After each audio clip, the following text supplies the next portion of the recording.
participants speaking. So welcome everyone to the Harrison Public Library's Holiday Baking with Tina Zaccardi. We're thrilled to have Tina back with us. And a little bit about Tina, for those of you who may not know about her. Tina's curiosity as a young child led her into the kitchen where her mother and grandmother laid the foundation for a lifetime love of baking. She has passionately studied baking for most of her life while developing and modernizing her favorite recipes to bake for her family and friends. Tina takes the time to delve into the history of recipes, giving her a true understanding of their significance through history.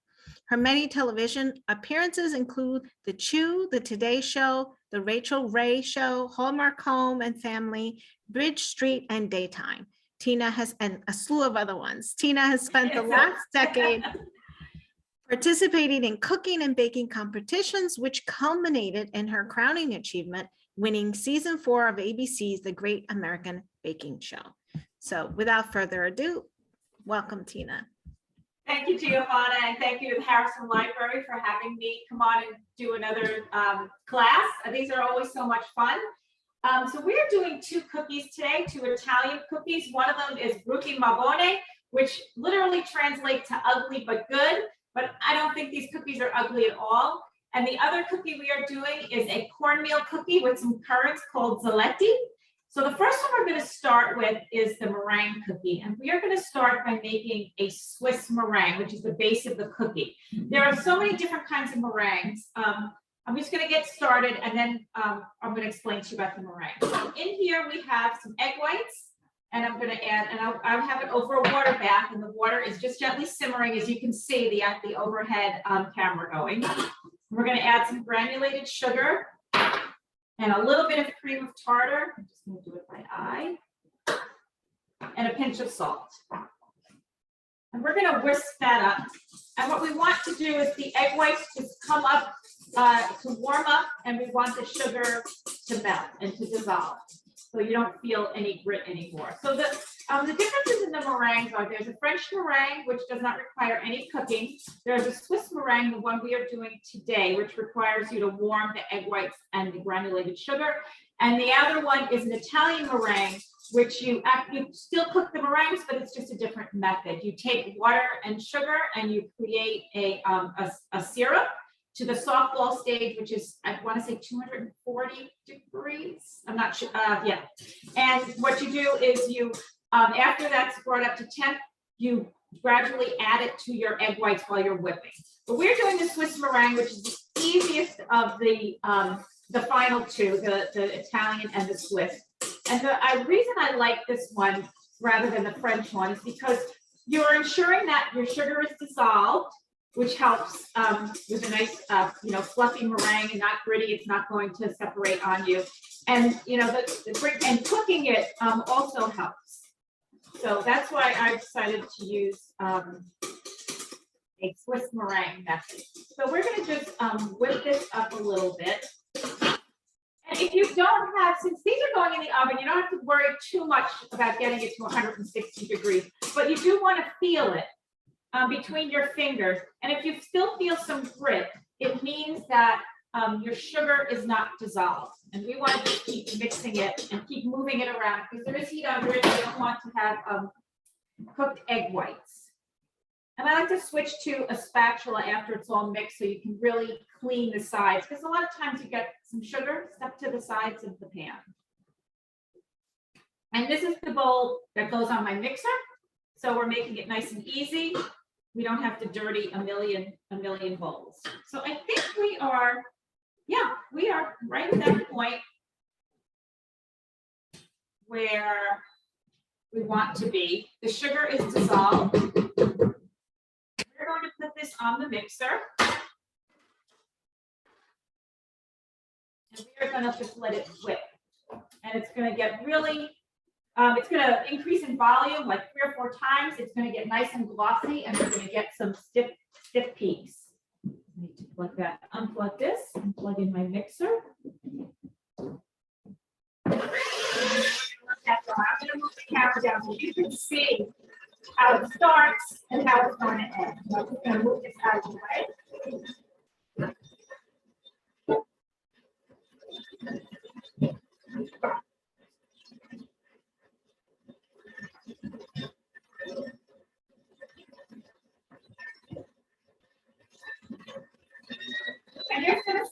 see it get fluffier and fluffy and really somewhat. You just want to make sure that see, this is still hot. You know it's not definitely not ready. You want it to cool a little bit.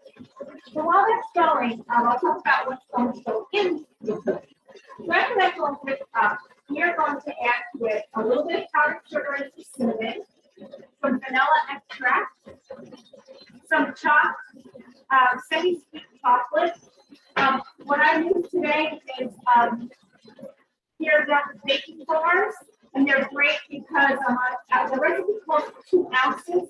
So 4 of these squares are 2 ounces. Every ounce is 2 squares. So it's easy to measure. You don't need to scale if you don't have one. And there's cut about 1/4 inch dice. I can show you that. Well, you can even use chocolate chips for this. And then we're also adding some toasted hazelnuts and almonds. And they are already toasted. And we'll just chop them up. They're kind of a coarse chop. If you want them, you're a little finer, you can too. I like big chunks of nuts in the top. It was starting to cool down. And we're starting, you can see it's starting to get, it's not so translucent anymore. It's starting to get opaque and nice and white and glossy. And that's what you want.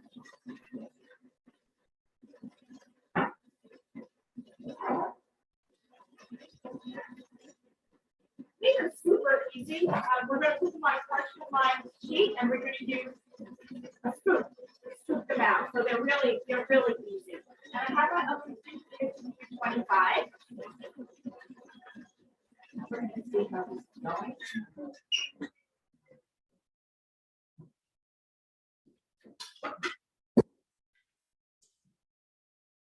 And if anybody can see that. It needs a little more. You see, it's kind of a soft peak, how it kind of folds over on itself. I'm gonna let it go for another 2 minutes.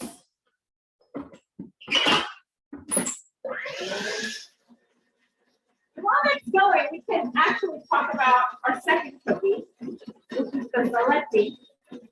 And traditionally, what's used in it is coarse cornmeal, like what you use for polenta. But I've chosen mine to use something that's a little finer brown, a stone brown, finer and like the coarse polenta. We also use currants, and traditionally the currants are soaked in grappa. I'm not a big fan of that taste, so I like to soak mine and marsala, fortified wine. But today I've decided to do orange juice. So if you have someone that's not a big fan of alcohol in your family, or it'll burn off, and you don't have to worry about the kids, but they might not like the taste of it, you can soak them in orange juice. Or you can just plunk them up in a little warm water. You don't have to have the flavor. The orange juice is nice. So that's those. Let's see, we might be good.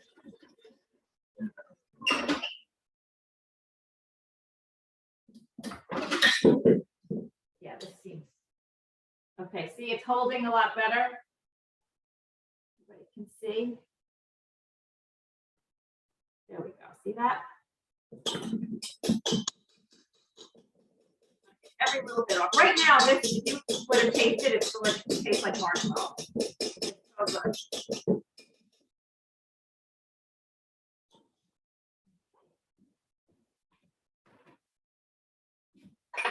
So to this, we are going to sift in, and I like to just sift it because sometimes, as you can see, the powdered sugar has some lumps in it. So I've got my powdered sugar and cinnamon in there.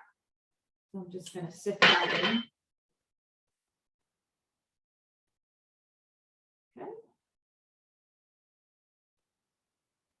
Sometimes it just helps to push it through. Speeds things up.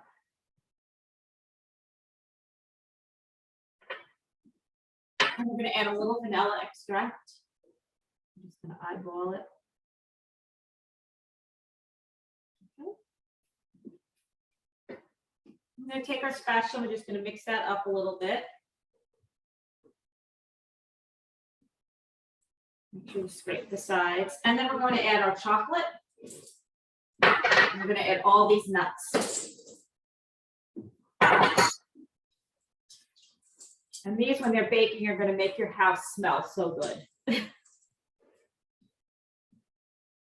There's a question about vanilla. If Sure. the quality of the vanilla makes a difference, the better the vanilla, the better the cookie, or? Yeah, sometimes, you honestly, sometimes you can't tell the difference. If I'm making something that's very vanilla forward, I will probably use a good vanilla bean paste, or, the seeds from the vanilla bean. For this, I mean, the McCormick pure vanilla, it's okay in a pinch. And that's what I had today. I ran out of my Nielsen and Massey, which is the real good stuff. But yes, the better quality, the better flavor. Okay, so we are done mixing that. We're going to start to portion it out. So my recipe calls for about a tablespoon, but I kind of like to overflow it. This is about a tablespoon size scoop, but you can see I'm going to scoop, and you can see that like it's overflowing. So we could probably get 12 on this sheet pan. Tina, another question about, is Madagascar vanilla the best? I'm not, I know that there are more places than that, but usually, they say Madagascar vanilla, most of the good ones, and that's where that's from, the vanilla. And Donna mentioned that Costco has real vanilla, not as good as. Yes, yeah, okay, I'm glad you brought that up, because if you're buying the supermarket brand, and that's what you can afford, or what what you can get your hands on, just make sure it says pure vanilla. Don't buy anything that says imitation on it. So that's a good tip. And these are very free form, so don't worry about what they look like on the pan. They're going to be very rustic looking and very free form.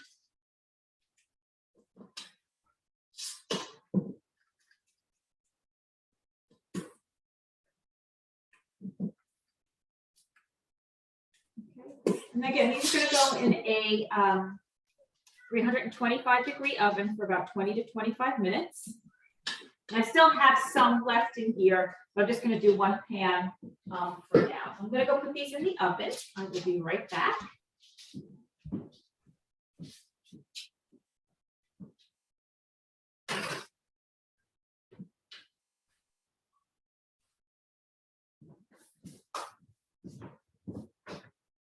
And I have that set for 20 minutes. I'm going to start checking it 20 minutes, and we'll see how it's going. So there's yeah, go ahead. I'm so Another sorry. question. Comment about how everything you make is beautiful. Thank you. Thank you. And then, do you prefer parchment over the silpat? I mostly use parchment.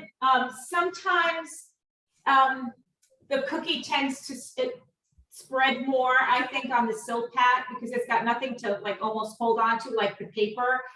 It depends. Like if I'm making French macarons, I will use the silpat. If I'm just baking any other kind of cookie, I usually, most of the time, I use parchment paper. But it's a personal decision. I mean, if you have the silpat, I would try the same recipe on the paper versus the silpat. You might find a little difference. You might not. It depends. Depends on the silpat too. I have a couple of different kinds. I have one actual silpat one, because it's really a silicone sheet. Silpat is a brand name. I have one made by Dough EZ, and I have another one that's from New York Cake, their brand. So they're all pretty much the same. Not too much difference. We have another question? The question was about your overhead camera. Yes, it's my phone. See it, but I do see it on my end, so hopefully just. I have them both on spotlight, so maybe depending on the view. but yeah. Yeah, yeah, if you want to change your view to, hold on. You want to see both of them, the view, it should be speaker, not gallery, it should be speaker. And I think you'll see both of them.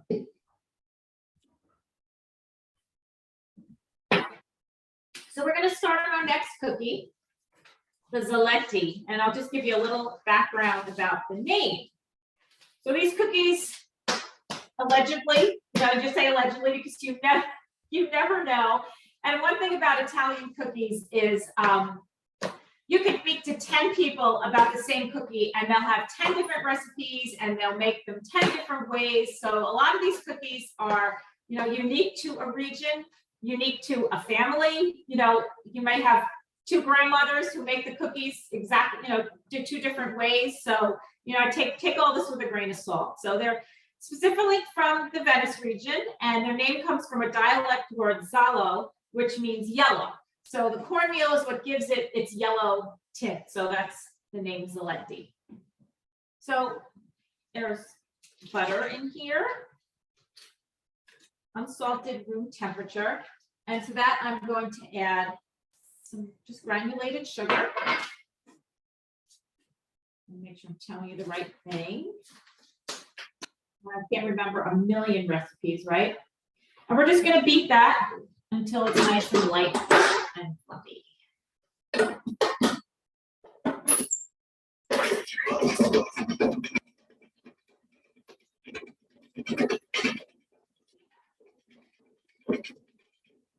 Now we're going to add an egg yolk. While that's beating, I'm going to mix together my dry ingredients. So I have all-purpose flour, and I'm adding cornmeal to that. And we have half a teaspoon of salt and half a teaspoon of baking powder. Some questions from Donna. Yeah. So one is a comment, part of the Italian charm and fun of comparing recipes when we're talking about different versions. And if you don't have the patience, how can you soften the butter quickly? I do it in short bursts in the microwave. Like we're talking 3 seconds. Do something, do it for 4 seconds, turn the butter over, do it for another 4 seconds, and squeeze it, and you'll see. You don't want it to be like where it's liquid and it's melting, just to soften. But do it in very short bursts, because then you won't go too far. Where sometimes I, set it and then I'm reaching for something, I forget it's in there, and I have a ton of butter in the microwave. So that's definitely something you can do, but you have to watch it. The egg yolk of that.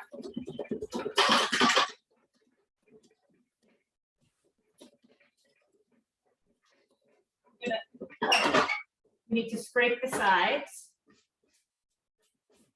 We want to make sure that everything is incorporated.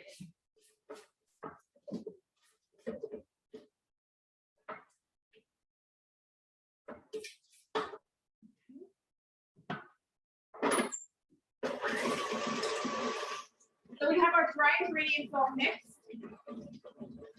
And once that's all incorporated, the egg looks good, like it's all incorporated, we're going to add this whole thing. And we're going to do it on low. We're going to mix the flour in on low because we don't want to over mix it and we don't want to get tough cookies. And you want to just mix it. There might be a little flour left because we're going to add our currants and we don't want to have to continue mixing too much if we don't have to. So these have been soaking in some orange juice. So I'm going to strain them, strain all that liquid out.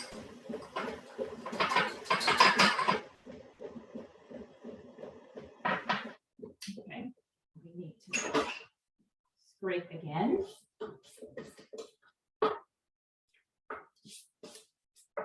It's a little bit of a crumbly dough, but it will come together.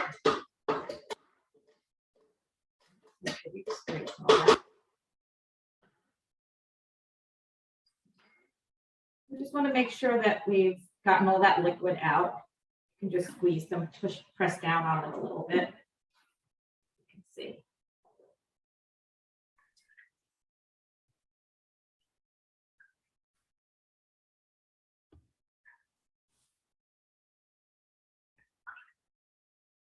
Okay, and we can add them right to our dough. And we're just going to continue to mix till that's all together. I love these are like one of my favorites. They're really delicious. And what's really great about these cookies is that you can make them ahead because we're going to put them in a log. We're going to form them into a log. So you can either put them in your refrigerator for 2 or 3 days, or you can freeze them for longer term and you just take them out and slice what you need. So these are a great make ahead option. You can make them now, stick them in your freezer and bake them off the week of Christmas. So that's what these cookies are really great. I'm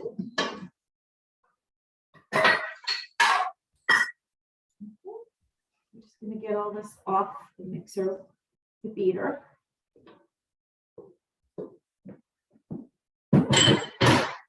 And we're just going to make sure. What? And we're going to just make sure that we've got everything mixed in. Scrape everything off the sides and just make sure that everything is all incorporated. So you can still see there's just a little bit of butter that we didn't get. We just want to make sure that that is all mixed in. Okay. A little spatula.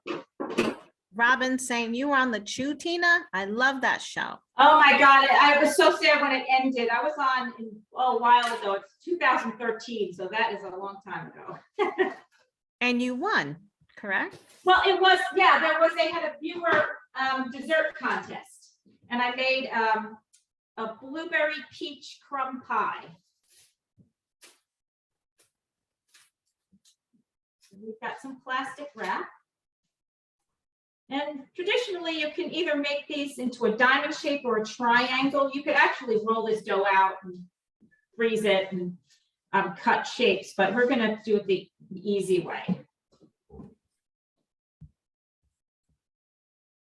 And the log is going to be about 9 inches. Right now, yeah, you can actually just pick up the dough. Another question for you. Yeah. How do you keep cookies, I guess, fresh till the holidays if you make them now? I would recommend not making them now. I don't see how cookies can stay fresh for 3 weeks. They're just, I mean, after about 3 or 4 days, they really start to degrade. So I'm a big believer in like freezing my dough ahead of time. If you're doing sugar cookies, you can roll them out, cut them, freeze them flat, and then put them in a container and just bake them off when you need them. A lot of slice and bake cookies are great. And there's like the ones we just made, those would be like the last minute cookies that I would make. Honestly, I'm one of those people that will bake the last minute just because I do want them to be fresh. Okay, so we're going to get this into a log that's about 9 inches long. Another question. Do you want to now? Your forte clearly are desserts. Do you ever demonstrate entrees? I haven't. That's something to think about. I haven't. I mean, I do like to cook. I mean, my family doesn't complain when I cook, so I think I'm a pretty good cook. Another class would be fun is to make pasta. Would you do that? Would you? Yes, pasta I can do. Yeah. Okay, so as you can see, I'm kind of pinching the top here, and we're trying to get it into the shape of a triangle. Okay, so it's about 9 inches long, and you're going to have to play with this a little bit to get it where you want it. Okay, so I like to kind of keep turning it and smoothing it to get that triangular shape. Push the sides in, make sure that it's all even. Okay.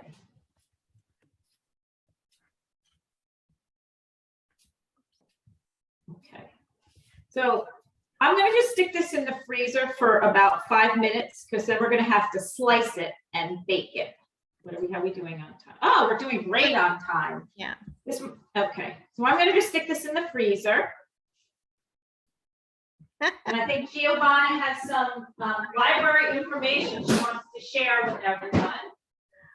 Okay, I'm gonna share my screen and just talk a little bit, not too much, about programs that we have coming up. We have this holiday lecture with Tony Mckeen on the 7 fishes and other Italian Christmas traditions. And that's on Monday, December 13th at 7 p.m. Eastern Time. It is online via Zoom. And for those of you who have heard Tony Mckeen lecture before, you know she's extremely thorough with her information.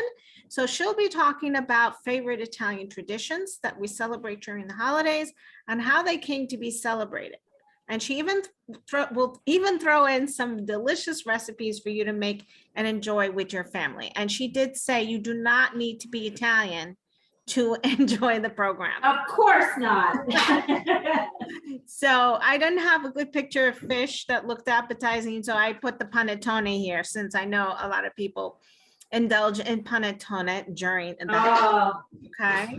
So in case you want to sort of get a head start on burning off some of those extra calories, we have a slew of exercise and fitness programs scheduled this month and also in January. So we have Zumba Gold, which is a gentler form of Zumba, which is low impact aerobics is how I describe it. It's sort of like dancing, but with all the added benefits of the conditioning of your muscles and cardiovascular activity. And that's on December 8th, which is a Wednesday. Actually, it's tomorrow at 10 a.m. So you can still sign up for that. That's a lot of fun with Diane Zorg, who's been teaching it here at the Harrison Library for about 3 years now. We have chair yoga coming up with Alka Kaminer. That's next Tuesday at 7 p.m. Eastern Time. You don't need any experience. She'll go through all the steps with you. And that's next Tuesday, December 14th at 7 p.m. And then we have yoga with Angela every Thursday at 3:30.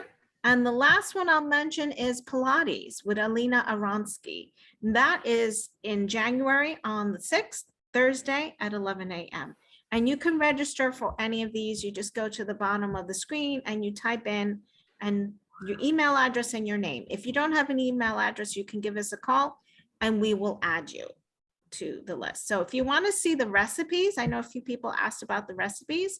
So we included them here. So if you click on the link, you'll find the Brutti ma buoni, a nice picture, beautiful pictures, and the Zaletti cookies as well.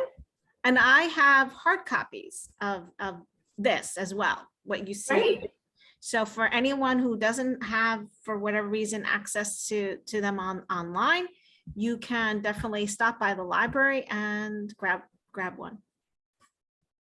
All right, so there was also something in the chat, a question from Robin. Have you considered having a fan join you in person? Asking for a friend. That might be fun. I have to think about that. That actually might be fun. And then Susan has a question. Assuming frozen cookies are defrosted before cooking, correct? You don't have to.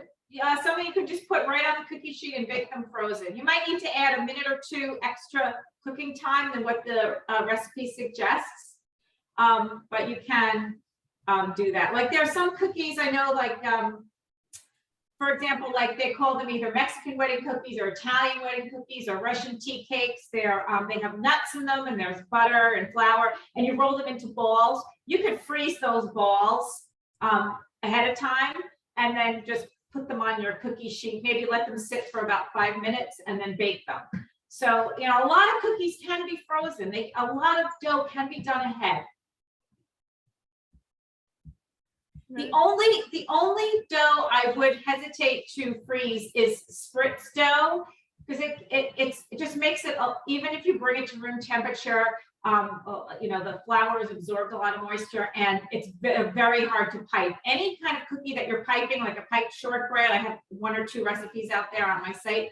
I would recommend piping as soon as you make the dough. That's not one that's going to freeze very well. Okay, and there's another question. Do you ever bake cookies directly on the pan without parchment? No, I don't. I always use parchment. It really helps with cleanup too. That's true.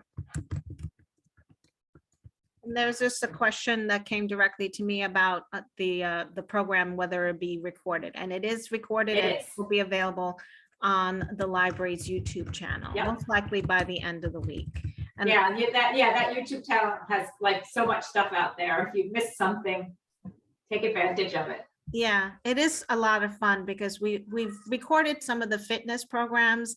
We do Tibetan sound healing as well, usually once a month or every other month. But if you missed it, you can still go back to it and enjoy it. And it's the full. And do the work, yeah, and do the workout. That's great. That's so great. Yeah, Technology, right? I know. It's really amazing, especially when it works. I'm telling you, in my day, you know, when there was no Food Network, there was no internet, there was cookbooks. Either bought the cookbook or you went to the library and took it out. There was PBS Channel 13. I grew up watching Julia Child and The Galloping Gourmet. So, you know, this is, you know, we're living in an age where you just can get instant information. It's true. Really. It's a little scary, but it's also great. It's also good, yeah. So I'm gonna go check those and see how those are doing. Okay, great.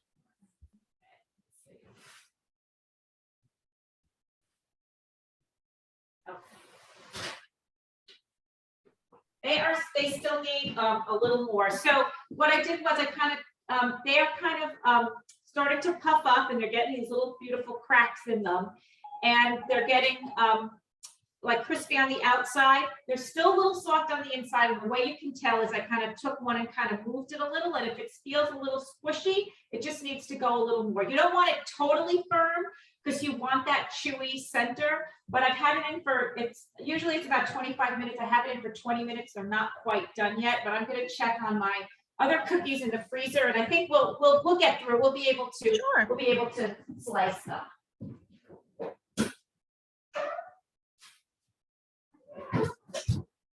And keep typing questions in the chat box. They did get a little firm, so I think we are good. So normally I would tell you to put this in the fridge for a good hour or so. You want it to really firm up. So when you slice those cookies, you can always, you know, fix the shape a little. And we're going to cut them about 1/4 inch thick. Oh, that's my 20 minutes. I'm going to give them another minute or two.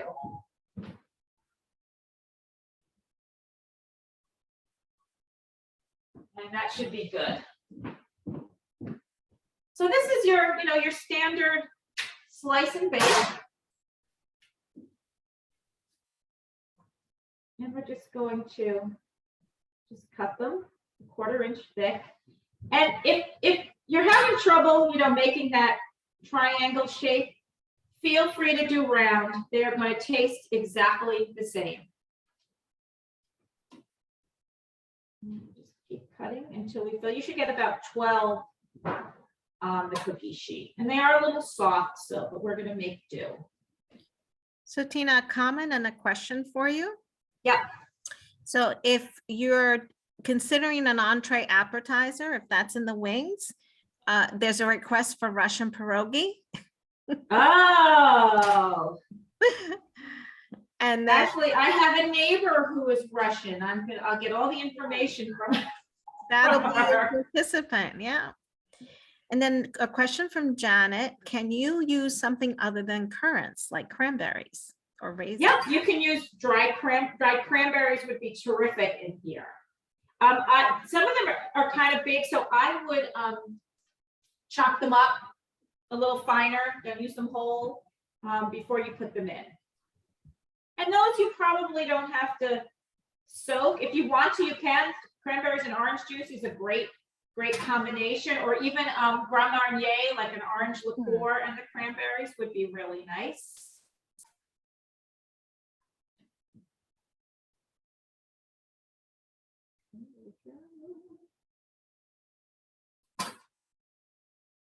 Yeah, so the dough is soft, but we're gonna get through. So question about the raisins, golden, dark, does it make a difference? These are actually currants. They're really tiny. I actually have a bag. Hold on. My other cookies are ready.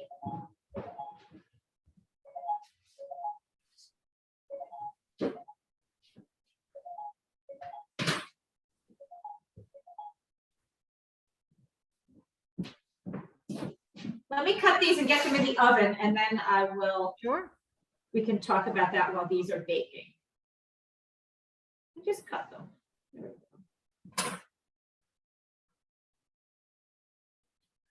Yeah, when this is chilled properly, it's very easy to do. So if you are going to freeze the dough, I would take it out of the freezer and put it in the fridge like the night before you're going to bake them. They're not impossible to slice when it's frozen, but they are it's a little more difficult to do. We're just going to do 12. And these go in a 350-degree oven for about 12 minutes. And you'll see they're getting kind of a light golden brown and kind of a little brown around the edges.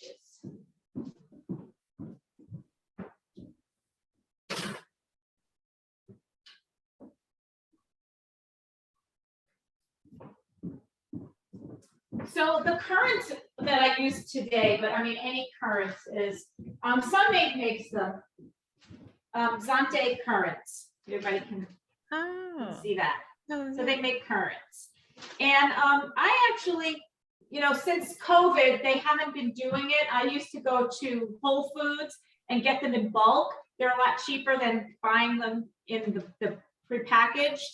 And they were cheaper. So I don't know if they started doing, I know a lot of places have started up their buffets again, but I'm not sure if they started the bulk stuff yet. But I used to get them at Whole Foods before COVID. So yeah, so they're currants and they're tiny. So they're nice. You don't have to chop them or anything like that.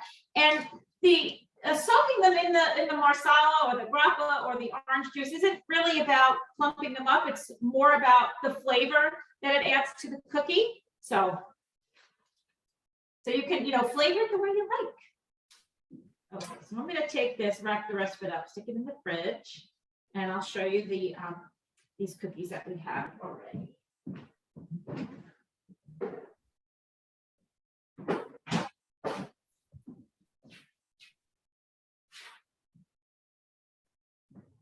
Now, Tina, do you make like dozens of cookies for the holidays, like a whole assortment? I do. I think I make less than I do now, than I used to, but I still make quite a few. Everybody has like their favorite. So there they are. If I can show you. So let me get one off of here. You can see how they've got like some cracks in them. I'll open one up. They're a little soft on the inside, and as they cool, they're not going to be as soft and wet. They're going to get a little chewy. So these, and you can see all those nuts and chocolates, and it smells fantastic in here from the cinnamon and the roasted nuts. Just really delicious. I'm going to just put them on a rack to cool off. And these you can do by hand, as you can see. Just be careful when you're peeling them off the paper. And put these in an airtight container, and they're probably good for 3 or 4 days. If you put them in with other cookies, one or two things might happen. Like I put the same kind of cookie in one box. I don't like mix them, because if you have a soft cookie and a hard cookie, either the hard one's going to get soft, or the soft one's going to get, hard. So I would just have their own boxes. And those the Rubbermaid or the Ziploc ones now are just so great to get, the containers. with the lids. So you use the semi-sweet chocolate, right? For the, Mhm. that was a question, which chocolate you used. So this is what I use today, and it's a bar. You can use the chips too. That's perfectly fine. 2 ounces. Yeah, so here we go. I'm gonna take a little.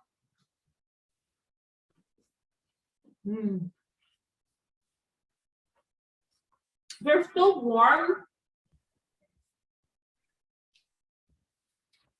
And sometimes what happens when nuts are warm, they're not crispy. So you really have to wait for these to totally cool down. I mean, but they're still delicious. You know, sometimes you can't wait. There are those. And I'm just gonna go see how much time we have left on our other ones.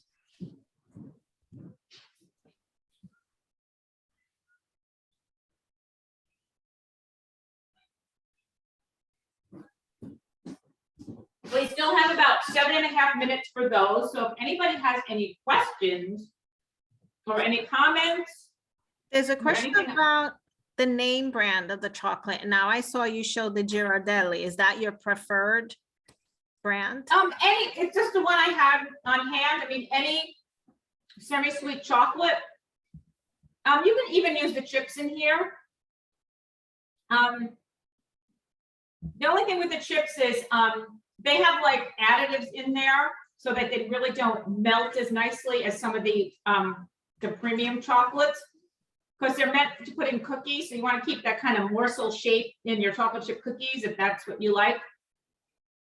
But any bar, you know, if you go to Stu Leonard's and you come around the deli area, they have an area where they have, I think it's Valrhona, like blocks of chocolate that you can buy. And there may be like a ½ pound each, which isn't bad. And you can just chop it up yourself. So any good, you know, good quality chocolate. But if you're in a pinch, you can use the chocolate chips. And the semi-sweet because of the way it bakes, right? The way it Well, develops a flavor. It's more the flavor. The semi-sweet is not too sweet. I'm not sure if milk chocolate would work in here. I think the semi-sweet is just perfect with all the other flavors in it, because the meringue is sweet. But I mean, semi-sweet chocolate to me is sweet too. But the milk chocolate is like really, really sweet. So, and it depends, it's a personal preference. If you're like a really big milk chocolate lover and you want to try these with the milk chocolate, you try them. And Donna mentioned that the Chico's and Trader Joe's also have blocks. Yes. Yes. Oh, yes. Yes. The Chico's does too. I've tried, I mean, those big blocks at Trader Joe's, I'm not a big fan of the way they taste, but again, it's personal preference. And that's their brand. Like the Chico's has like a premium, the blocks of like premium brand chocolate, either like the Tart or Valrhona, one of those.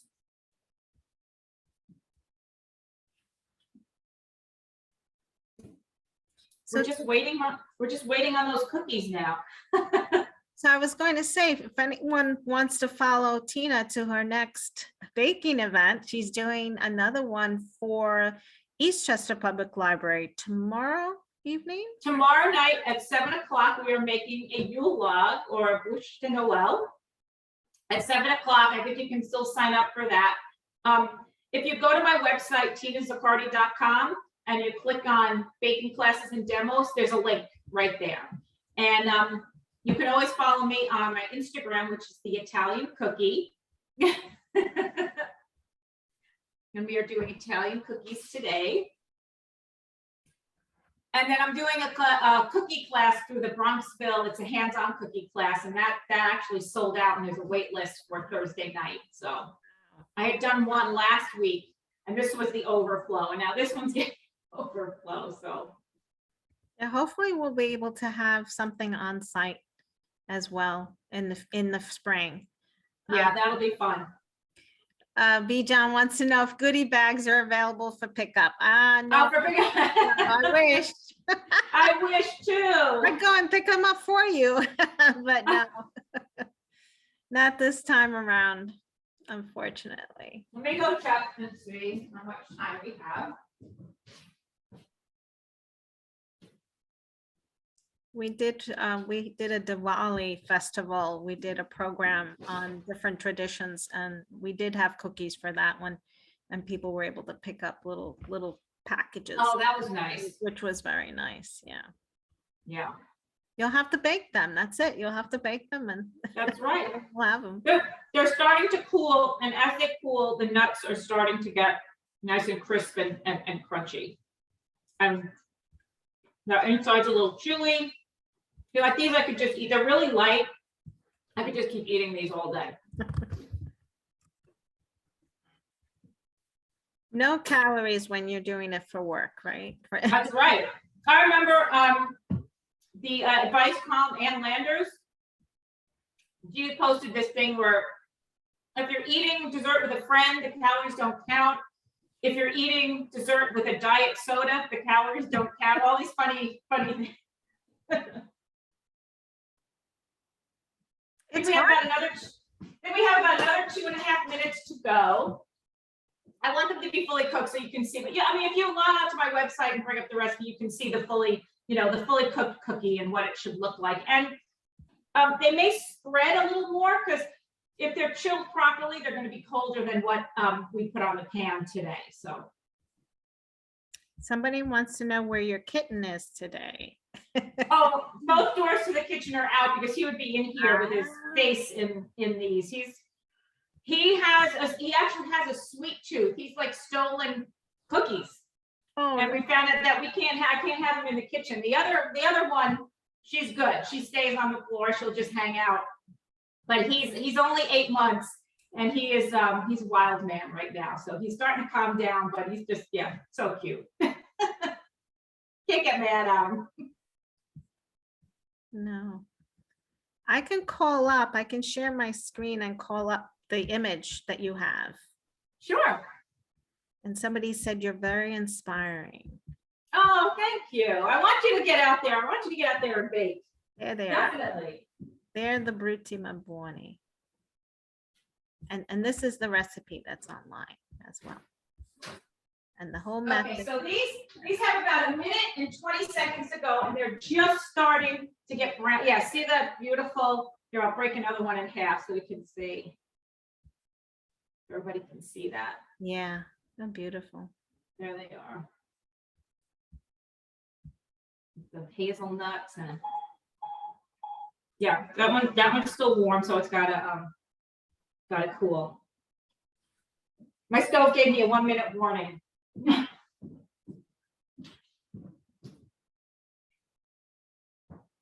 They're almost ready. Even if we take them out a couple of seconds early, that's okay, just to show you. Mhm, mhm. And everybody knows, you know your oven. One of the best pieces of advice I could give you is go to the hardware store and get a oven thermometer. If you're finding that the recipe tells you to bake something for 15 minutes and it's baking way quicker, your oven might be running hot.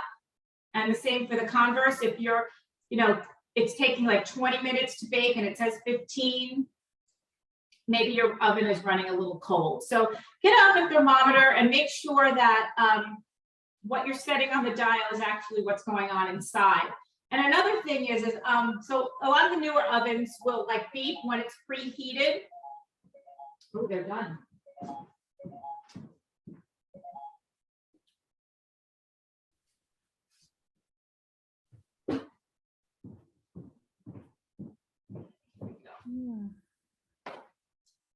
There they are. So honestly, I would have let these go another minute or two longer. I want it to be a little browner. And I think some of them were sliced a little too thick because the dough was soft. And if I done it a little thinner, that it just would have fallen apart. But getting back to the oven. So a lot of the newer ovens, you preheat it, it'll beep and say it's up to temperature. I found that it really isn't. Because anybody have this happen to them? They put their first sheet of cookies in and they bake them, and then they put a second sheet in, and those are like take less time. That's because your oven really wasn't at the right temperature. So when you're, if you think it's up to temperature, wait another 15, 20 minutes just for that oven to be really cool, and don't open and close the door a lot. That brings the temperature way down. So this might have been the problem too. So the first cookies we baked were 325, and then I had to raise the oven to 350. And as soon as it beeped, I put them in. So it probably needed another 15 minutes to really preheat to 350, and they probably would have. Yeah, see, these are still a little soft. They needed to be in a little bit longer. But there they are. Beautiful. They look lovely. And, Yeah, and Donna, they're still soft. Donna had a question about the nuts you used, I guess, in Yes. the ultimo boni, unsalted nuts. Yes, unsalted. And There's the bottom. oh, nice.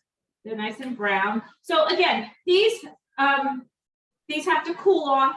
Let them sit on the pan because they are a little fragile for like 5 or 10 minutes, and then move them to a rack and then let them cool totally and completely. And then Bijan suggested if you want to make sure the temperature is accurate in your oven, you can have it calibrated. Well, get the oven thermometer, and if you're setting 350 on the knob and you wait and it only goes up to 345, You know, you need to, and a lot of your manuals will tell you how to calibrate your oven. And you probably can find that information online if it's a newer oven. and then Donna posted a link to SUNY WCC EDU where they have programs, cooking programs, continuing education programs, and the Taste of Westchester. So Yeah, so Donna runs that program. What it is restaurants in the area will do cooking and baking demonstrations, and you can go for a fee and watch the demo, usually get to taste some of the food, and they're really a lot of fun. Get a girlfriend, get a friend, get your husband and go. They're a lot of fun. And some of them will even have you do some of the preparation. So they are definitely a lot of fun. And that's on the campus in Valhalla. So it's pretty nearby. Well, they do them at all the different restaurants. So they actually do them at the restaurant. Yeah, at the restaurants. Yeah. Thank you for correcting me. Sorry. Sure. Oh, no. At the actual restaurant. Oh, At that's the actual restaurant. oh. So here are our cookies from today. I hope you guys give them a try, and thank you so much for hanging out with us this afternoon. I mean, when we started, the sun was out and now it's dark. Yes, it is. Hate that. Well, if you have any last questions for Tina before we close off, here's your chance. We hope Tina will be back with us I hope so too. in the new year. And you'll be our maker in residence, I believe, for the spring. Yes. So we're really looking forward to that. And we're hoping that that can be on site, if not maybe some type of hybrid. So Yes. something to look forward to, right? In the new Keep year. our fingers crossed. So wishing everyone a happy holiday, Merry Yep. Christmas, Happy New Happy Year. New Year. Yep. Stay well. Keep signing up for programs, whether it's with Harrison or another library or WCC, Taste of Westchester. It's so important to stay connected. Yep.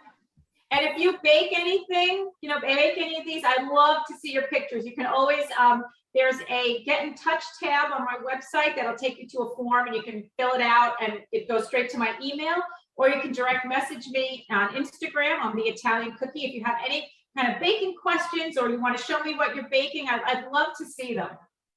So please reach out. Okay. Thank you so much, everyone. Thank you, Giovanna.